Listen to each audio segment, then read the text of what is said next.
జై బీసీ, బీసీల ఐక్యత, బీసీల ఐక్యత. జై కాంగ్రెస్. రాహుల్ గాంధీ గారి నాయకత్వం, రేవంత్ రెడ్డి గారి నాయకత్వం, మహేష్ గౌడ్ గారి నాయకత్వం, బట్టి విక్రమార్క గారి నాయకత్వం. జై బీసీ.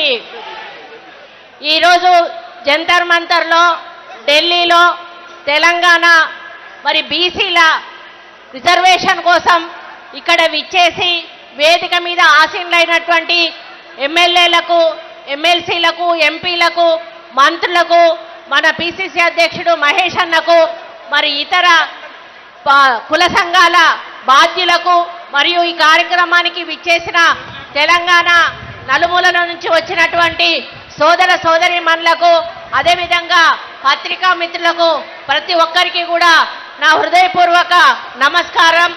ఈరోజు మనమందరం కూడా గర్వపడాల్సిన రోజు. ఎందుకంటే తెలంగాణ రాష్ట్రం ఏర్పడిన తర్వాత మనకక్కడ రాహుల్ గాంధీ గారు ఏదైతే బీసీ డిక్లరేషన్ మా ప్రభుత్వం కూడా మేము అమలు చేస్తామన్నారు. వారు ఆ రోజు ఇచ్చిన మాట ప్రకారము మన ముఖ్యమంత్రి రేవంత్ రెడ్డి గారు ఓసీ అయినా కూడా మరి నాయకుడి ఆదేశాలను మరి తూచా తప్పకుండా పాటించాలనేటువంటి ఒక లక్ష్యంతో మన తెలంగాణలో 42% రిజర్వేషన్ రావాలి అని చెప్పి జనగణన కులగణన తీసుకొని ఒక శాస్త్రీయ పద్ధతిలో సైంటిఫిక్ గా ఈరోజు ప్రతి ఒక్కరి డేటాను కూడా మరి మనము సేకరించి దాన్ని ఈరోజు మా యొక్క కేబినెట్ లో ఆమోదింపజేసి, అదేవిధంగా అసెంబ్లీలో కూడా మరి ఆర్డినెన్స్ తీసుకొచ్చి దాన్ని ఢిల్లీలో ఉన్నటువంటి ప్రెసిడెంట్ గారికి మనం పంపించడం జరిగింది. కానీ ఆ రోజు బీజేపీ ఎమ్మెల్యేలు మన అసెంబ్లీలో ఉండి దానికి మద్దతు పలికారు. కానీ ఈ రోజు మనం బీసీ బిల్లు గురించి మాట్లాడినప్పుడు మాత్రం మరి అక్కడ ఉన్నటువంటి మన మంత్రులు వ్యతిరేకంగా మాట్లాడుతూ ఉన్నారు. కేంద్ర ప్రభుత్వం నుంచి బీజేపీ వాళ్ళందరూ కూడా వ్యతిరేకిస్తా ఉన్నారు. అంటే ఇందులో వాళ్ళ యొక్క ద్వంద్వ వైఖరి అనేది మనకు కనిపిస్తా ఉంది. మరి ఈరోజు మోడీ నేను బీసీ అని చెప్పుకుంటా ఉన్నాడు. మరి నువ్వు బీసీ అయి ఉండి కూడా బీసీలు ఈరోజు పోరాటం చేస్తా ఉంటే వాళ్ళ గురించి నువ్వు ఎందుకు స్పందించడం లేదు అని చెప్పి అడుగుతా ఉన్నాను. ఈరోజు ప్రెసిడెంట్ గారి మరి పేషీలో ఈ బిల్లు యొక్క ఆమోదం తెలపొద్దా అని ఒక మరి ఫైల్ వచ్చినప్పుడు దాన్ని ఇప్పటి వరకు కూడా డిస్పోజ్ చేయకుండా మరి అలాగే పెట్టుకొని తెలంగాణ ప్రజలను ఎందుకు మోసం చేస్తా ఉన్నారు అని చెప్పి అడుగుతా ఉన్నాము. ఇది ఈరోజు ఉద్యమం తెలంగాణ నుంచి స్టార్ట్ అయింది. ఇంకా ఈ ఉద్యమం ఆగే ప్రసక్తే లేదు. రాహుల్ గాంధీ గారు ఏదైతే మాట ఇచ్చారో ప్రతి రాష్ట్రంలో కూడా కులగణన జనగణన జరగాలి, తప్పకుండా 42% రిజర్వేషన్ అమలు కావాలి అని చెప్పి డిమాండ్ చేస్తా ఉన్నారో దాన్ని జరిగే వరకు కూడా ఈ పోరాటం కొనసాగుతుంది అని చెప్పి ఈ సందర్భంగా నేను విజ్ఞప్తి చేస్తా ఉన్నాను.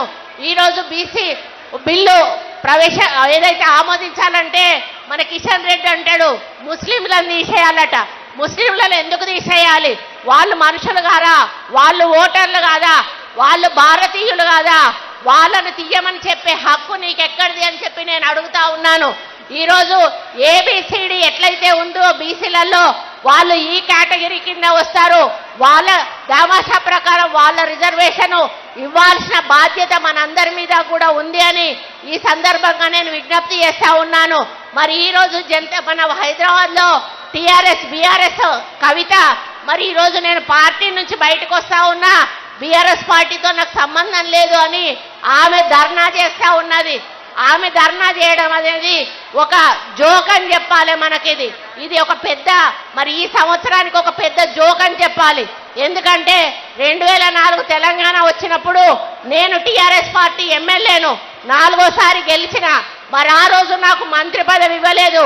ఒక మహిళగా ఆ రోజు కవిత మాట్లాడలేదు. మరి మహిళకు మంత్రి పదవి ఇవ్వలేదు అని అడగలేదు. ఒక బీసీ మహిళకు ఎందుకు మంత్రి పదవి ఇవ్వలేదు అని అడగలేదు. ఈ రోజు తన ఉనికి చాటుకోవడానికి కొన్ని రోజులు జాగృతి నడిపింది, కొన్ని రోజులు బతుకమ్మ నడిపింది. ఈ రోజు తన ఉనికి చాటుకోవాలంటే బీసీ నినాదం పెట్టుకొని మాట్లాడుతూ ఉన్నది. తల్లి నువ్వు మాట్లాడితే అది దయ్యాలు వేదాలు వల్లించినట్టుంటది. దయచేసి నువ్వు బీసీల గురించి మాట్లాడి బీసీలను అవమానపరచొద్దు అని చెప్పి నేను ఈ కవిత గారికి ఈ వేదిక మీద నుంచి సూచనలు ఇస్తా ఉన్నాను. ఇక నాకు తెలిసి బీజేపీ బిల్లు ఆమోదిస్తుందని నేను అనుకోను. ఎందుకు అనంటే ఈరోజు మన ప్రెసిడెంట్ గారు ఒక ఎస్సీ మహిళ, మరి ఆమెను కనీసం పార్లమెంటు కొత్త భవనం ఓపెనింగ్ చేసేటప్పుడు కూడా మోడీ ఆమెను పిలవలేదు. ఎందుకంటే ఆమె వీడో అని చెప్పి ఆమెను పిలవలేదు. మరి ఎక్కడైతే అయోధ్యలో రాముడి గుడి ఓపెనింగ్ ఉందో అక్కడికి కూడా ఆమెను పిలవలేదు. ఎందుకు అంటే ఆమె ఎస్సీ అని పిలవలేదు. అంటే ఈరోజు నరనరాన బీజేపీలో కులాల యొక్క రక్తం యొక్క మరి ఆలోచనలు పాతుకుపోయి ఉన్నాయి. అంటే ఇంకా ఎస్సీలు గుళ్ళకు రావద్దు, మరి విధవలు కొన్ని శుభకార్యాలకు రావద్దు అనేటువంటి మెంటాలిటీ ఈరోజు వాళ్ళల్లో ఉన్నది. అటువంటి వాళ్ళు బీసీలకు న్యాయం చేస్తారనేటువంటి నమ్మకం నాకు లేదు. కానీ ఒకటి మాత్రం నేను చెప్పగలుగుతా ఉన్నాను, మీరు ఇవ్వకపోతే ఈరోజు బీసీ ప్రజలు ఊరుకునే పరిస్థితిలో లేరు. మీరు నల్ల చట్టాలు ఏదైతే రైతుల పేరిట తెచ్చారో అవి విత్డ్రా చేసుకునే వరకు పోరాటం ఎలాగైతే కొనసాగిందో ఈరోజు బీసీ 42% రిజర్వేషన్ మీరు దేశవ్యాప్తంగా అమలు చేసే వరకు కూడా మా బీసీల పోరాటం కొనసాగుతుంది అని చెప్పి సందర్భంగా నేను విజ్ఞప్తి చేస్తా ఉన్నాను. ఇదేదో గాలికో ధూళికో వెళ్ళిపోయేటువంటి పోరాటం కాదు. శతాబ్దాల కాలంగా బీసీలకు రిజర్వేషన్లు లేవు. ఈరోజు మా నాయకుడు రేవంత్ రెడ్డి గారు ఓసీ అయి ఉండి కూడా ఈరోజు ఆయన మా తెలంగాణలో శాస్త్రీయ పద్ధతిలో జనగణన కులగణన చేశారు. అదే పద్ధతిలో అన్ని రాష్ట్రాల్లో కూడా జనగణన కులగణన చెయ్యాలని చెప్పి సుప్రీంకోర్టు ఈరోజు ఆదేశాలు ఇచ్చింది. సెప్టెంబర్ ఆఖరులో గల లోకల్ బాడీ ఎన్నికలు నిర్వహించాలని కూడా ఈరోజు ఆదేశాలు ఇచ్చింది. అయినా కూడా మరి నిమ్మకు నీరెత్తినట్టు ఈరోజు బీజేపీ ప్రభుత్వం చేస్తున్న మొండి వైఖరి మరి మనం ఎదుర్కోవాల్సిన అవసరం ఉందని కూడా ఈ సందర్భంగా నేను విజ్ఞప్తి చేస్తా ఉన్నాను. మీరు బీసీలను కానీ మరి అణగదొక్కే ప్రయత్నం చేస్తే రెట్టింపు వేగంతో వాళ్ళు మళ్ళీ పైకొస్తారు. మళ్ళీ మీ ముందట నల్ల చట్టాల తరఫున ఏ విధంగా ఉద్యమం జరిగిందో అంతకంటే పెద్ద ఉద్యమం జరుగుతుంది. తెలంగాణ కోసం ఏ విధంగా మేము పోరాడామో ఆ స్ఫూర్తిని తీసుకొని బీసీ రిజర్వేషన్ సాధన దిశగా కూడా మేము పోరాటం చేస్తాము అని చెప్పి ఈ సందర్భంగా నేను విజ్ఞప్తి చేస్తా ఉన్నాను. ఈ అవకాశాన్ని ఎవ్వరూ కూడా వదులుకోరు.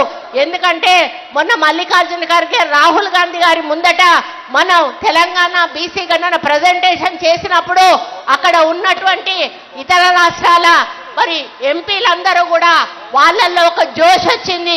ఇది తెలంగాణలోనే ఎందుకు జరగాలి, మా రాష్ట్రాల్లో కూడా ఎందుకు జరగకూడదు, కాబట్టి మేము కూడా గొంతు విప్పుతాము, మా రాష్ట్రాల్లో కూడా ఇటువంటి కులగణన జనగణన జరగాలని పోరాటం చేస్తాము.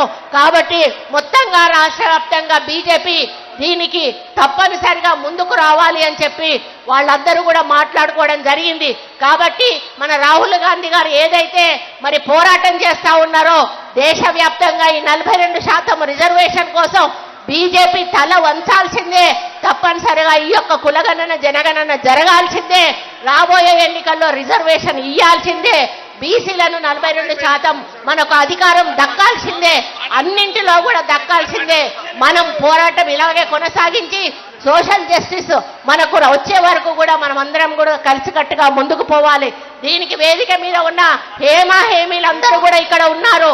ఇతర పార్టీల ఇతర రాష్ట్రాల నేతలు కూడా ఈరోజు వచ్చి మనకు మద్దతు చెప్పిపోతా ఉన్నారు.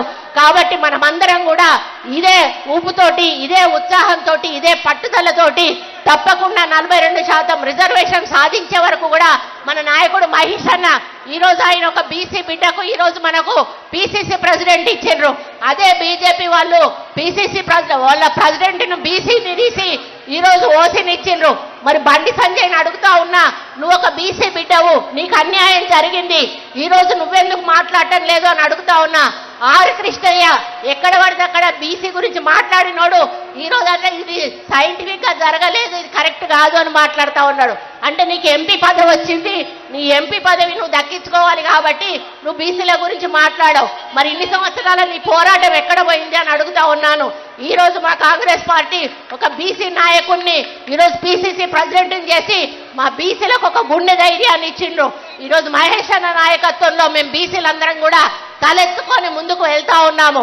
కాబట్టి బీజేపీ కూడా తన చిత్తశుద్ధిని చూపించుకోవాల్సిన సమయం వచ్చింది. తప్పకుండా చూపించాలి. చూపించకపోతే చూపించే వరకు కూడా మేము వెంటాటి వేటాడుతామని చెప్పి ఈ సందర్భంగా తెలియజేస్తూ మనమందరం కూడా ఇదే ఐక్యమత్యంతో ముందుకెళ్ళి 42% రిజర్వేషన్ను సాధించే వరకు కూడా పట్టు వదలొద్దు అని తెలియజేసుకుంటూ సెలవు తీసుకుంటా ఉన్నాను. జై బీసీ.